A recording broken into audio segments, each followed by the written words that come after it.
Hey guys, today I'm going to talk to you guys about what makes a painting really special. And today I have a little trick that I want to share with you that will make your painting have that extra little pizzazz it needs. So let's get started. What is it that I think makes a painting really special is what I like to call jewelry. Now, what is jewelry? It's exactly what it sounds like. It's the little details that really make a painting sing. If you wear too much jewelry, it looks overdone. If you don't have any jewelry on, it's just kind of like blah. But because of these beautiful little rose earrings, aren't they adorable, by the way? You may look at me a little bit longer, I hope. But in a painting, you definitely will if you remember to add your jewelry. And usually you do add it in watercolor painting, at least at the very end, or you may have to plan at the very beginning because as we all know, with watercolor painting, to paint your whites, you have to save them. You have to use masking or you have to paint around them. So you kind of have to plan for your jewelry in watercolor painting more, I think, than with other mediums. So just keep that in mind when you're painting and think, what's the jewelry going to be at the end?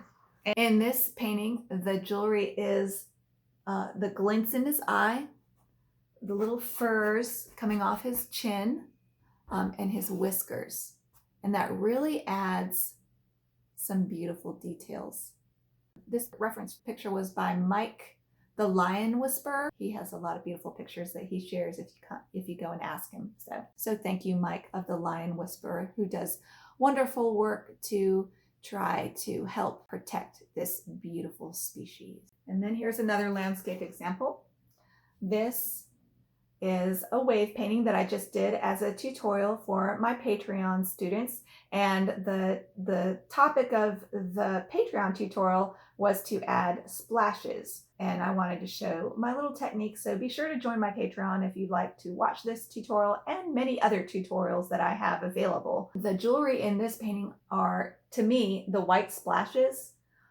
Maybe these along here. The most beautiful jewelry is the little white splashes that I put in. And I used a combination of masking. I flicked masking on it at the beginning, and also at the end, I flicked white gouache on the waves at the end. So that's how I created the jewelry in this painting. And the jewelry in this painting is pretty obvious. It's the whiskers. Here's another original that is available, by the way. And this is a Frisian horse. I love painting horses with bridles on them because the bridle is almost like literal jewelry, but it also provides your jewelry without you having to really think about it. All of my paintings that have horses with harnesses or bridles on, I just think it adds so much beauty to the painting because it makes the viewer's brain think that your painting is more detailed than it really is. And if you look at this painting, the horse doesn't have a lot of detail in it, but the bridle, I made sure I put quite a bit of detail in the bridle. And see, Frisian bridles tend to have a lot of jewelry on them anyway, because the culture of the Frisian show horse world is pretty flashy. It's the same with cats and dogs. It's the whiskers and the glint in the eye. So always make sure that you plan for your whiskers and your glints in the eye. You can use white gel pen too to create those whiskers and glints in the eye if you forget the masking or you're being lazy, like I have been lately. I've been relying on gel pens more and more. And next I'm going to show you a painting that I didn't plan for the jewelry, so I kind of had to wing it at the end. And it's this one. So I'm not a landscape painter, so I make every single mistake in the book, but I sure learn a lot every time I do a new landscape painting because it's just not my thing.